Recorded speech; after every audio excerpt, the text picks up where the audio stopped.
You won't believe how this ended, and I'm fine with that, because I'm writing it for the version of me who still thinks summer nights on our block are harmless.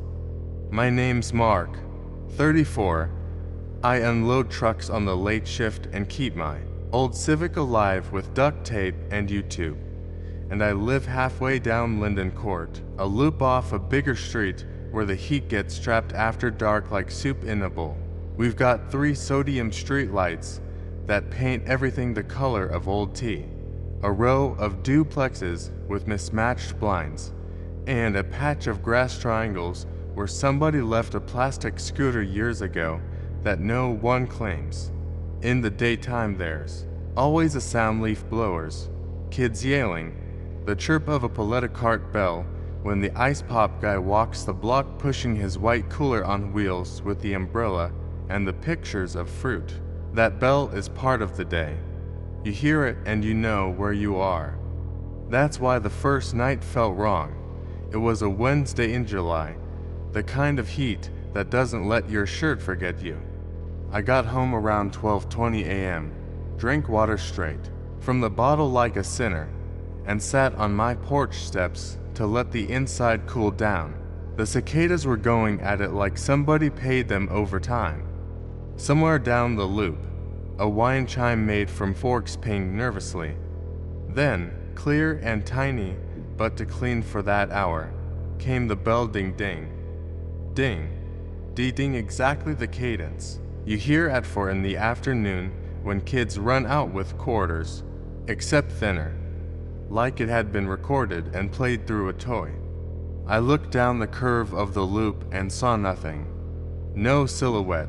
No umbrella, just the empty street humming.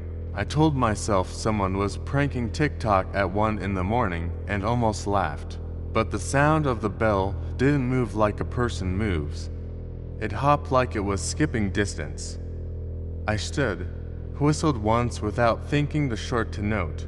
Whistle my dad used to call me in from the sidewalk, and the bell paused like it was listening. Then it came back brighter, closer. A polite answer to my call. I went inside and shut the door, which is not something I do on summer nights, and my phone chimed, motion detected front door. The doorbell cam showed 3 seconds of my empty porch, moss like ash, the glow of the street, and underneath, in the audio fuzz, that bell. I slept badly. The next night, I angled my Civic so the dash cam pointed down Linden, propped my phone by the window, and killed the lights so I wouldn't just film my reflection. At 12:47, the bell stitched in from the larger street and then, without the Doppler, dip your ear expects, it was at our loop entrance.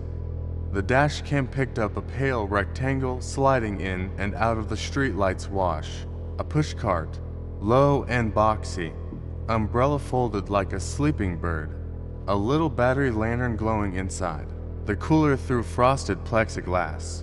No person, the handles moved like they were being guided by a careful ghost. It didn't roll so much as be present, here then farther here, like frames missing between blinks. My scalp pulled tight. The cart didn't stop at any door. It glided along the curb, bell answering itself. When it reached my house, my porch cam brightened and the bell cut. The clip showed my mat, the rail, the dark, and then in the center of the frame a small paper cup appeared between frames, white with strawberries printed in red, a wooden stick protruding, frost hallowing the rim even though the air was 92 degrees. I didn't open the door. I watched from the side of the window, just enough blind rays to make me mad at myself. The cup didn't melt. I waited it out. The dashcam saw the cart reappear under the far light, umbrella now half open. Then the feed smudged and the cart was gone like the night had folded it.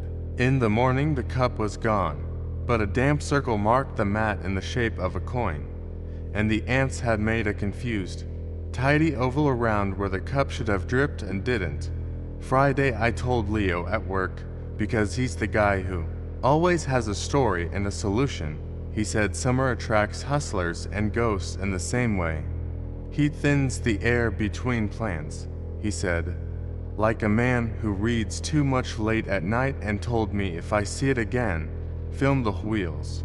If the wheels are wrong, everything's wrong. That night I was ready with both cams and the hall light off, but the kitchen light on so the house had a pulse. At 1:06 the bell hopped onto our block, the exact rhythm from the day. Ding ding, ding ding. Then the quick polite double when a hand goes up. My dashcam caught the card under the closest light. Scuffed white cooler painted with fruit decals. A sticker that said Raspado $3. The striped umbrella half collapsed. The wheels were plastic, gray. One with a chip that should have made a thunk-thunk on the pavement, but the cart made no sound except the bell and the soft hiss of its cold breathing, like dry ice in a throat. No legs, no person, no shadow where a person would be. The cart stopped at my drive, and the porch cam delivered another 3-second gift, the edge of a laminated price sheet tucked under my doormat. I didn't go out.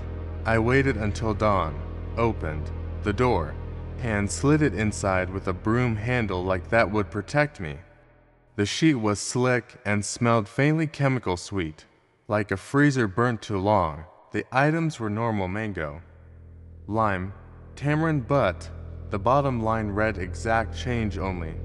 Nitrogen monoxide talking after midnight in a typewriter font nobody uses. At the corner, in pencil, someone had written my address and the word paid. The P had a flourish like somebody old had signed a bill. I didn't sleep. Saturday Leo came over with his big flashlight guy energy and to Red Bulls and said we'd sit it out together like kids telling ghost stories on purpose to change the ending. He set his own phone up on time-lapse and asked me if I wanted to. Call the cops. I said Green didn't need me bringing him a bell. At 12:39, the bell started faint, over on the bigger street, and Leo grinned like the world was giving him the show he'd been promised. When the cart curved into the loop, Leo leaned over my dashcam screen and whispered, "Wheels." We watched the plastic discs turn without turning, like a cheap GIF. Index of movement without friction. The umbrella swiveled twice like a head, checking both sides before crossing. Leo's grin got tight. He whispered, "Okay." The cart stopped at the end of my walk again, and the porch cam recorded a delicate clink, like glass teeth. Leo said, "I'll grab it, just to prove its props," and my body, which had not moved for minutes, moved. I grabbed his wrist and said, "Don't," and the don't came out with a hitch like I'd borrowed air from a colder room. We watched instead. The cup this time had red and blue stripes, a plastic spoon, frost lining the rim like breath on a mouth. It didn't sweat. The bell gave a tiny 3-note flourish and then went mute. Without the bell, the night sounded like it had been turned down.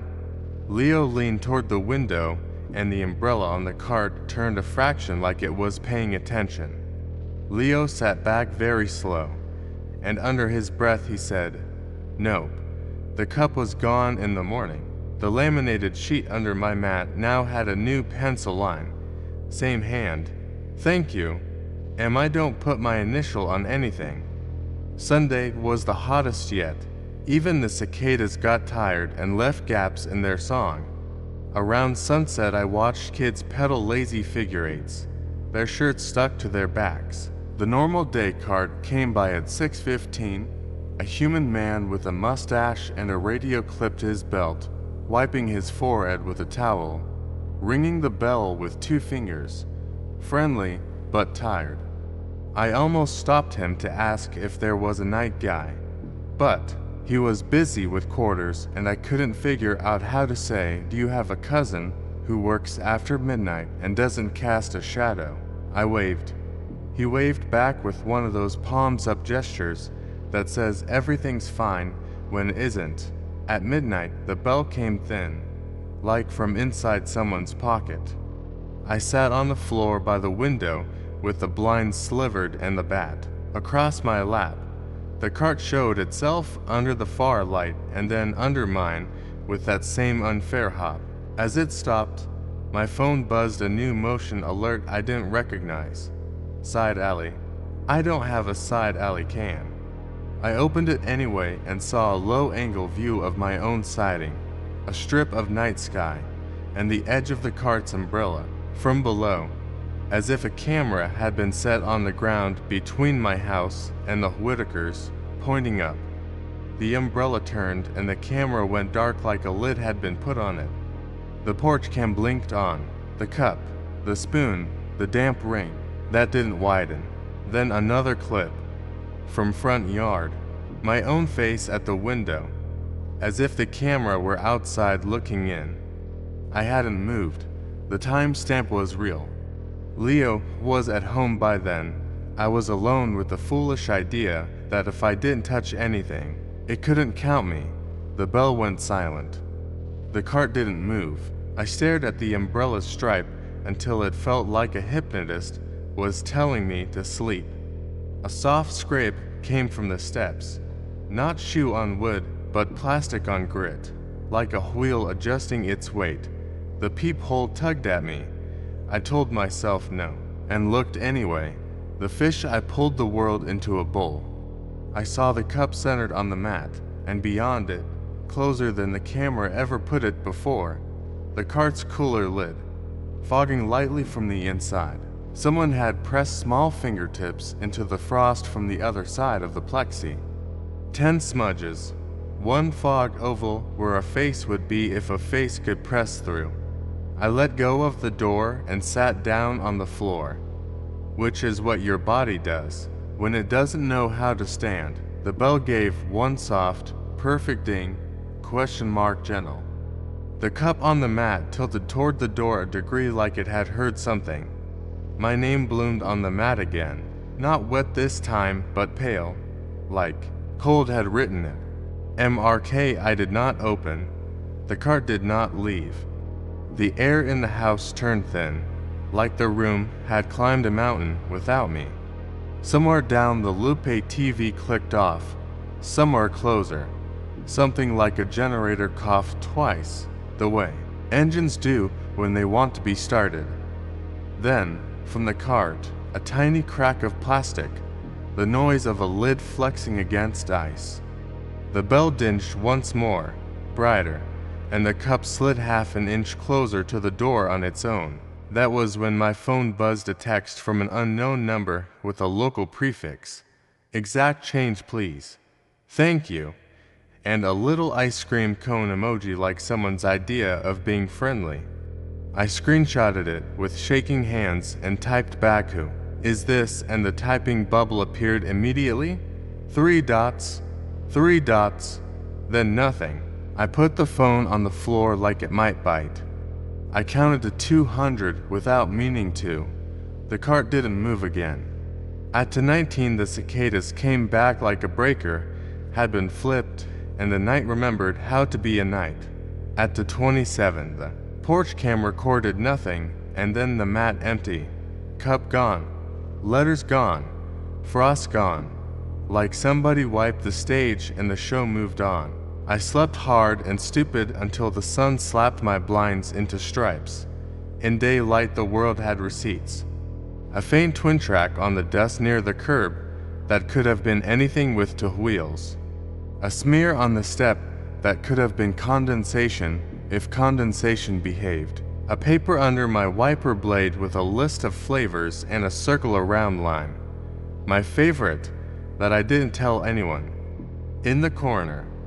In pencil again. See you Monday. That night at 12:31, the bell came from farther away, and then it was exactly outside, and then the peephole fogged from the wrong side, and before I could tell myself I wouldn't look there was a new sound. Smaller than a knock. A polite tap at doorknob height like a child with good manners. I held the bat and said nothing. The tap happened again and a third time, and then the cup on the mat shivered and stopped. My doorbell app pinged, and the clip this time showed not the porch, but the inside of my front room for a single frame, as if the lens had been turned around, my own couch, my own shoes by the wall, the bat leaning where I had leaned it, the frame, was gone as fast as a blink. My stomach climbed into my throat, and then the cart did something it hadn't done before. One of its wheels bumped the first step, a polite test, and the umbrella turned toward the door like a head. That's where I'm going to split this, because if I write what happened next, without stopping, I'll believe it more than I already do, and believing it is how it knocks again. The first bump was gentle, like a stroller wheel nudging a curb. It shouldn't have made a sound, and it didn't, but the wood under the step answered anyway with a little groan your ear recognizes from moving day. I stayed on the floor with a bat across my thighs and breath through my nose because the air didn't want to come all the way in. The umbrella's stripes angled a hair more toward the peephole and held there, listening. Somewhere behind the cooler a faint frost smoke curled and vanished. I didn't open the door. The bell gave one small ding and then another, out of rhythm. Now, as if whatever rang it didn't have the wrist for it. My phone buzzed, motion detected side alley. I swiped and saw the same low, upward shot as before, my siding, a wedge of night, and the underside of the cart's umbrella, but this time a shadow crossed the lens, not a person's shape, not an animal's, just an absence. The camera stuttered and restarted like it had been blinked. Another buzz, motion detected living room, that label isn't real. I don't have an indoor cam. I opened it anyway and my own front room filled my screen, shot from a high corner that doesn't exist, a faint grain like old film, the bat. On my lap, me looking down at my phone. My breath fogged the phone camera for a second, which doesn't happen, and then the feed went black. The bell stopped.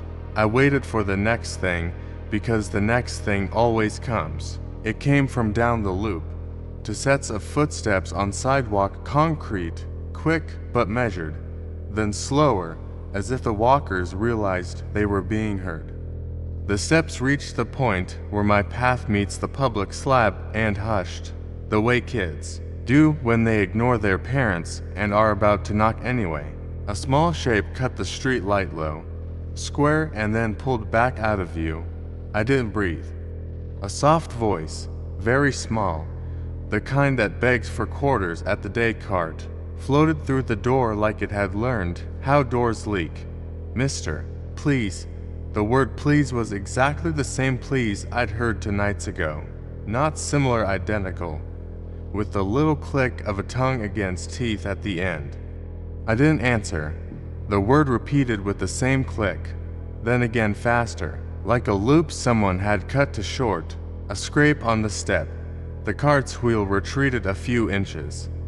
The umbrella untwisted and pointed toward the street like a dog hearing a car it recognizes. A car did pass, 2 blocks over, a normal sound that made me want to cry. The bell did. A tiny apologetic double ding, and the cart drifted back toward the curb all at once, here then there, the way it always does between frames. The cup sat alone on my mat, solid as a bribe. I stood, finally, because I needed to be a person in my house. I backed to the hallway without turning my back to the door, pulled the bedroom dresser into the doorway, and reminded myself that wood and gravity still mean things. I texted Leo. It tried the step. He wrote back instantly, "Do not touch the gifts. Do not follow." He sent a second text, "Salt line under door." It felt like a flimsy spell, but I poured a thin stripe of table salt from a shaker along the inside of the threshold because doing something is louder than doing nothing. The tune drifted off toward Hawthorne and dissolved into summer. I didn't sleep. At 8:10, my phone buzzed a text from a number I didn't know with a photo attached. My porch, in daylight, cup gone, mat dry, the tiniest crescent of salt visible at the door seam where I'd missed with the broom. No caption. I blocked the number, which is the kind of bravery that only matters on a phone. I went out front and checked the curb to faint parallel tracks in the dust, like something heavy with plastic wheels had paused and then decided not to. On the tree lawn, chalk arrows pointed toward the loop entrance in a kid's hand.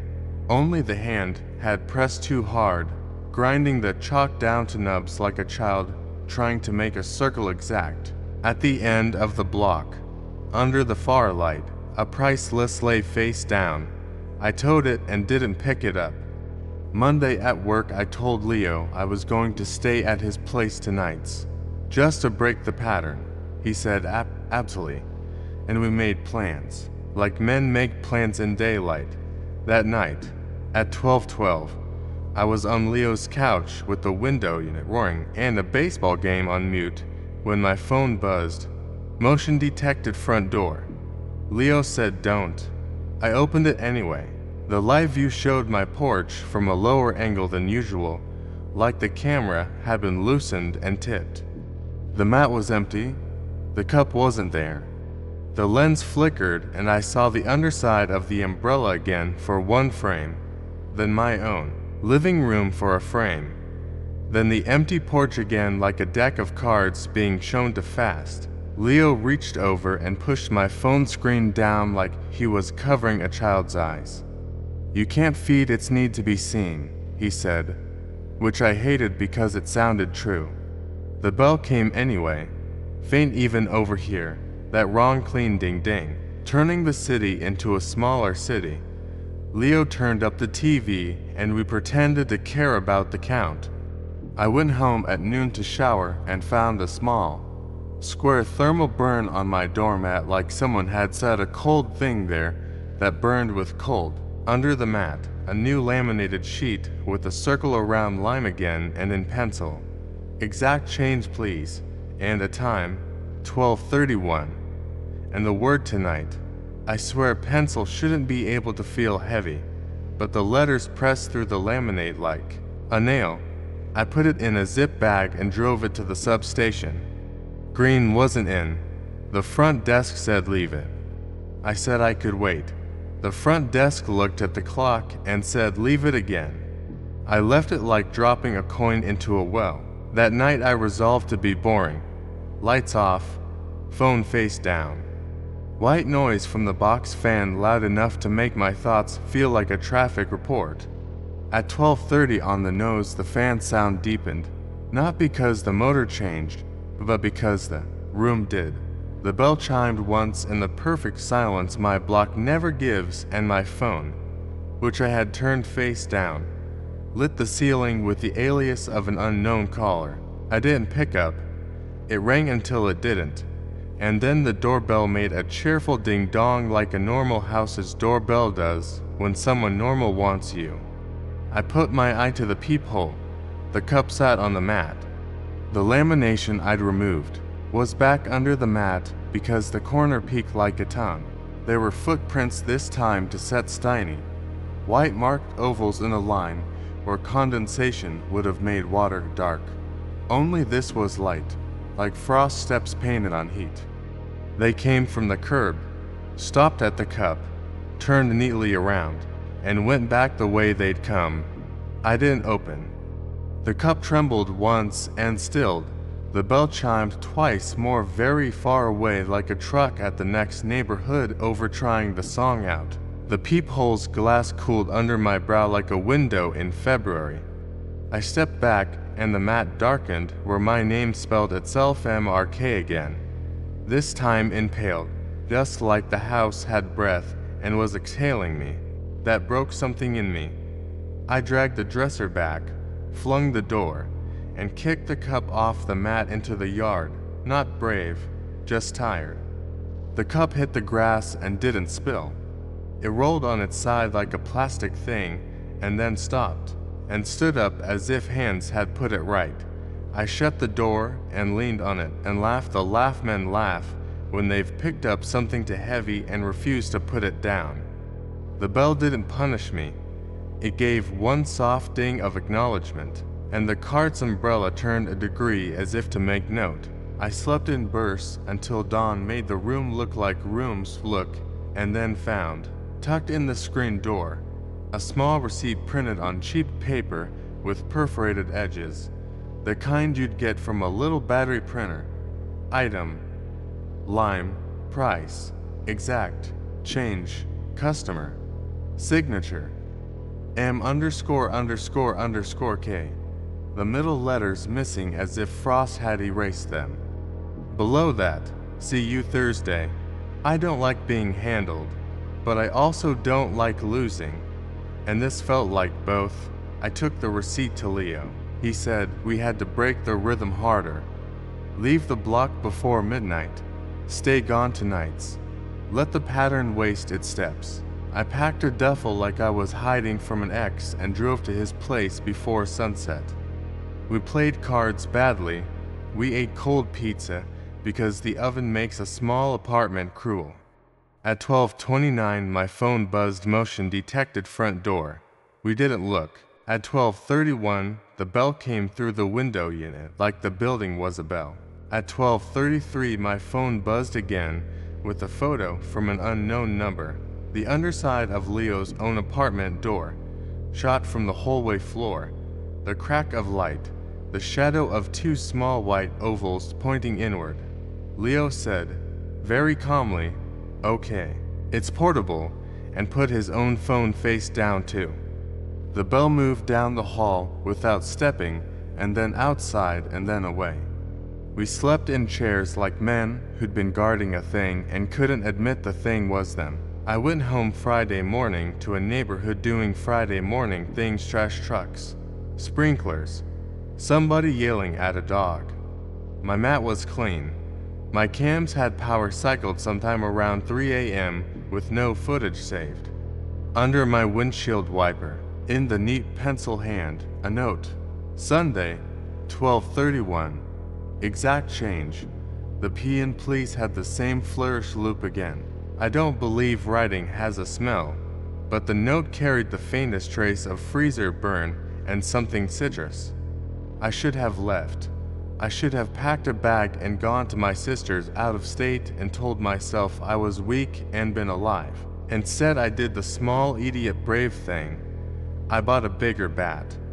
Sunday, I sat in the dark with it across my knees and told myself phrases like you don't control me and I don't bargain. At 12:31, the bell chimed from the center of my living room with no source, and then again outside as if to prove a point. The peephole was already cool. I put my eye to it and saw, not the cup this time, but a small insulated bag, the kind delivery drivers carry, gray with a red zipper. The zipper had twitched once as if relieved to be set down. The bell rang the little-to-note cadence the Descartes uses when a kid waves $1, and a receipt printed itself halfway out of the bag without hands. I opened the door because that's what the story wanted, and I did not want to find out what it wanted if I didn't. I kicked the bag into the yard.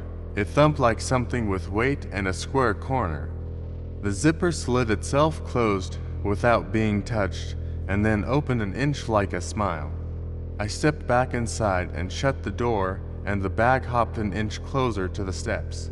The bell dinged once, and, in the triangle of grass where the plastic scooter lives, a small shadow broke and reformed like two shoes turning together.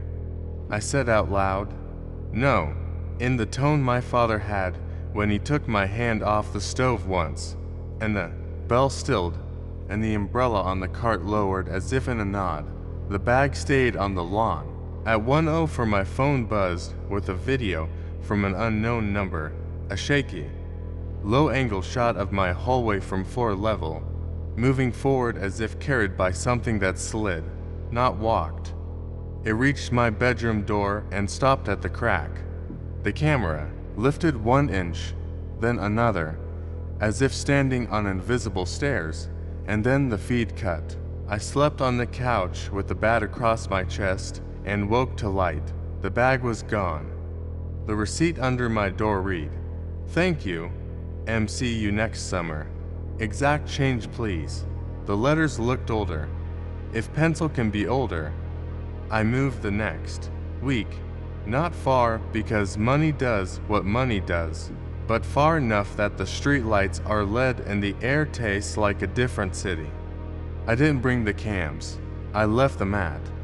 Leo helped me carry boxes and said I should write this down so I can see how I fed it and where I starved it. He's right. The new block has its own sounds, people laughing on porches, a guy tuning a guitar badly, a real ice pop cart in the day whose bell is wrong in the right way, tired human wrong, the kind that makes room for a man to wave you away, and mean it. I still wake at 12:30 with my tongue dry and my ear tilted toward a street that isn't mine. 2 nights ago, my phone vibrated on the counter with an unknown number and a text that said simply, Sunday, exact change. There was no time. The cone emoji was gone. The P and please had a bigger loop. I blocked it. Last night, walking home at dusk, I heard a bell to streets over. It was small and tired, and I wanted to cry with gratitude at how human it was.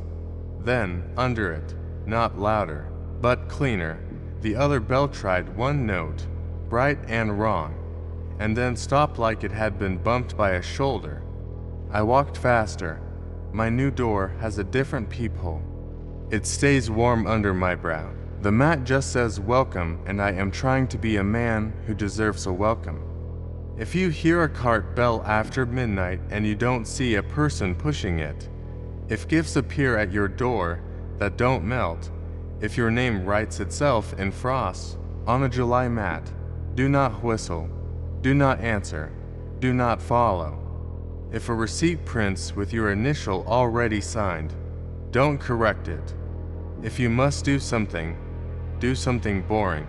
Turn on a TV, call a friend, stand in your kitchen and run the tap because plumbing is loud and human. And if the umbrella ever turns toward your door like a head, and a wheel bumps your first step like a polite question, be ruder than you were taught. You do not owe exact change to anything that only learns your name after dark.